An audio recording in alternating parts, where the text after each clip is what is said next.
अब मुझे फिर से तोड़ने होंगे। ऐसे गौरी वो नींबू भी नीचे फेंक देती और दोबारा से नींबू तोड़ना शुरू करती। उसी समय रानो चिड़िया भी घर से बाहर आ गई थी तो गौरी का भी नींबू नीचे गिरा रही थी और नींबुओं का पेड़ के नीचे ढेर लगा था, जिसे देखकर रानो चिड़िया तो चौंक जाती है।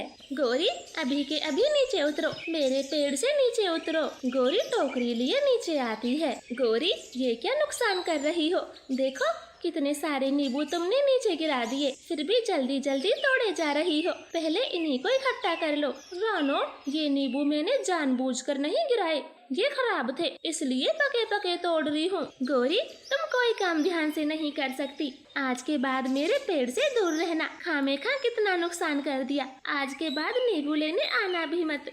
चिड़िया बहुत गुस्से में थी, गौरी को कई बात सुनाती है। गौरी को तो बहुत बुरा लगता है और वो गुस्से में तेज उड़ती हुई घर आ जाती है। कालू वो कमजोर चिड़िया बहुत बोलने लगी है, मैंने थोड़े नींबू नीचे क्या गिरा दिए तो खूब लंबा चौड़ा भाषण सुनाया और आखिर में नींबू तोड़ने से भी मना कर दिया। मेरी बहुत बेइज्जती की। गौरी ये तो बहुत बड़ी बेइज्जती है कि सारा जंगल उस पेड़ से नींबू खाएगा और हम चुपचाप से देखेंगे। मैं ऐसा कभी नहीं होने दूंगा, उस चिड़िया के पेड़ को आज ही काट फेंकूंगा। मेरा सुंदर पति अपनी पत्नी का कितना ख्याल रखता है। अब मैं जल्दी से अपनी माँ के घर से नई आरी लाती हूँ। माँ के घर बहुत तेज धार वाली आरी है। ऐसे गौरी कवि तुरंत ही अपनी माँ के घर चली जाती और शाम होने से पहले आरी लेकर लौट आती। कालू कौवा देर रात होने पर नींबू के पेड़ के पास जाता और आहिस्ता आहिस्ता नींबू के पेड़ को काट फेंकता। अब देखूंगा कैसे हमें नींबू तोड़ने से मना करेगी। जब अपने पेड़ को कटा देखेगी तो फूट फूट कर रोएगी। ऐसे कालू कौवा हंसता हुआ अपने घर आ जाता है। सुबह हो गई थी। लूसी बहन, इस पेड़ ने किसी का क्या बिगाड़ा था, बल्कि सभी ने इसके नींबू ही खाए थे। पता नहीं वो कौन दुष्ट था जिसने मेरे पेड़ को काट दिया। बहुत बुरा हुआ चिड़िया बहन, किसी ने पेड़ को काट के बहुत गलत किया। याद करो रानू बहन, आपने किसी को नींबू तोड़ने से मना किया था क्या? नहीं लूसी बहन, मैंने तो किसी को मना नहीं किया, बल्कि सभी को जा जाकर बोला कि मेरे पेड़ से ही नींबू खाएं। चिड़िया बहुत दुखी थी। सब अपने अपने घरों को चले जाते हैं। रानू को याद आता है कि कल उसने गौरी को नींबू तोड़ने से मना किया था। वो भागी भागी कौवों के घर जाती है तो देखती है उनके घर में तेज धार वाली आरी रखी थी। गौरी कालू, सच सच बोलना, तुमने ही मेरे पेड़ को काटा है। रानो शर्म नहीं आती, एक तो हमें नींबू लेने से मना कर दिया और अब झूठा इल्जाम भी लगा रही हो। हम भला तुम्हारे पेड़ को क्यों काटेंगे, हम पे झूठा इल्जाम न लगाओ। गौरी फिर ये आरी तुम्हारे घर में क्या कर रही है? ये आरी? कालू जी बताओ रानो को, हम ये आरी क्यों लाए थे? गौरी ये आरी तो मैं अपने नाखून काटने के लिए लाया था। मेरे नाखून बड़े मजबूत हो गए हैं, नेल कटर से तो कट ही नहीं रहे थे। अब पता चल गया रानो, अब तुम जाओ यहाँ से और हमारा वक्त बर्बाद ना करो, हमें और भी काम करने हैं। मुझे पता है बदमाशों, तुमने ही मेरे नींबू के पेड़ को काटा है, पर मैं क्या कर सकती हूँ। ऐसे सोचकर रानो अपने घर आ जाती है और अपने पेड़ को जमीन पे गिरा हुआ देखकर फिर से दुखी हो जाती है। मेरा कितना प्यारा पेड़ था जो जालमों ने जरा सी बात पर काट फेंका। चिड़िया ऐसे सोच सोच कर दुखी हो रही थी। तभी पेड़ का एक नींबू चिड़िया से बोलने लगता है। चिड़िया, इस पेड़ को उन बदमाश कौवों ने ही काटा है, मैं ये बात अच्छे से जानता हूँ। हाँ नींबू जी, मुझे तो पहले से ही शक है, लेकिन मैं क्या कर सकती हूँ, वो बहुत बुरे हैं, जरा सी बात पर लड़ाई कर देते हैं। मैं तो बहुत डरती हूँ उनसे। चिड़िया बहन, मैं एक जादुई नींबू हूँ, आप मुझे काट कर मेरे बीज बो दे और कल देखना मैं ऐसे ही बड़ा पेड़ बन जाऊंगा और कौवों को सबक सिखाऊंगा। रानो चिड़िया बिल्कुल ऐसा ही करती है।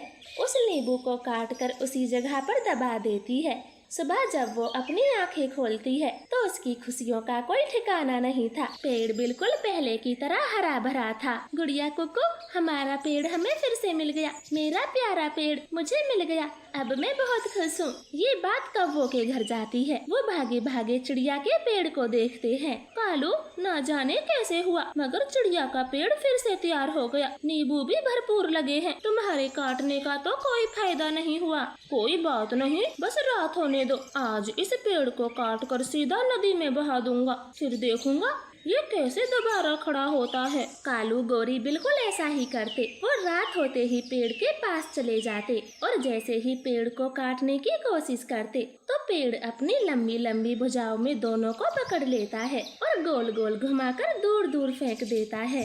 कालू, ये क्या हुआ? हमें क्या उस नींबू के पेड़ ने मारा है? हाँ, उसी पेड़ ने हमें घुमा घुमा के इतनी जोर से फेंका, मेरी तो रीढ़ की हड्डी टूट गई। आज के बाद मैं तो उसकी तरफ देखूंगा भी नहीं, क्योंकि वो जादुई पेड़ है, बुरी तरह से मारा है।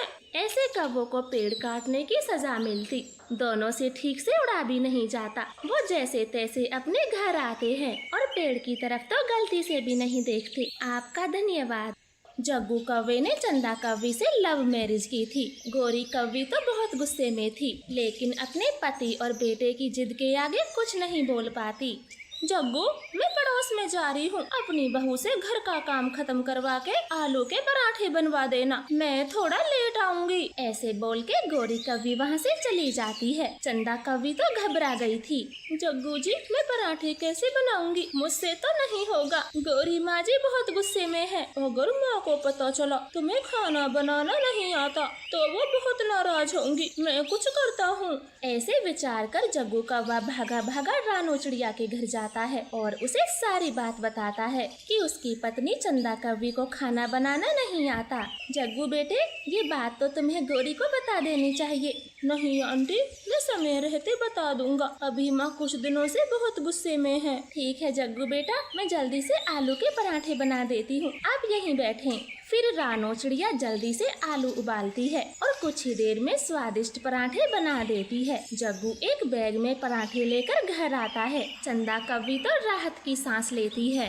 ला जग्गू, अब जल्दी से पराठे दे, बहुत भूख लगी है। चंदा अपने सास ससुर को पराठे देती है। वो जैसे ही पराठे खाते हैं तो खाते ही रह जाते हैं, क्योंकि पराठे तो बहुत स्वादिष्ट बने थे। देख लिया, मेरे जग्गू ने कोई गलती नहीं की, बहू के हाथों में जादू है। जग्गू बेटा, मैं आज ये गाजर लाया हूँ, इनका हलवा बनवा देना। हाँ कालू जी, आपने सही कहा। अब मुझे जग्गू की पसंद पे जरा भी ऐतराज नहीं, बल्कि मुझे तो ऐसी ही बहू चाहिए थी जो खाना पीना अच्छा बनाए, और क्या चाहिए। ऐसे बातें कर जग्गू के मम्मा पापा घर से बाहर चले जाते हैं। चंदा तो गाजरों को ही घूर रही थी। जग्गू जी, मुझे हलवा बनाना भी नहीं आता, आप जल्दी से ये गाजर चिड़िया आंटी के घर ले जाएं और हलवा बनवा कर ले आएं। जग्गू कौवा भागा भागा चिड़िया के घर जाता है और उसे सारी बात बताता है। जग्गू बेटे, मैं तो इस समय अपनी माँ के घर जा रही हूँ, तो शायद हलवा नहीं बना पाऊंगी। आप एक काम करें, गौरी को सब बता दें, इसमें कोई बुराई नहीं है। नहीं रानो आंटी,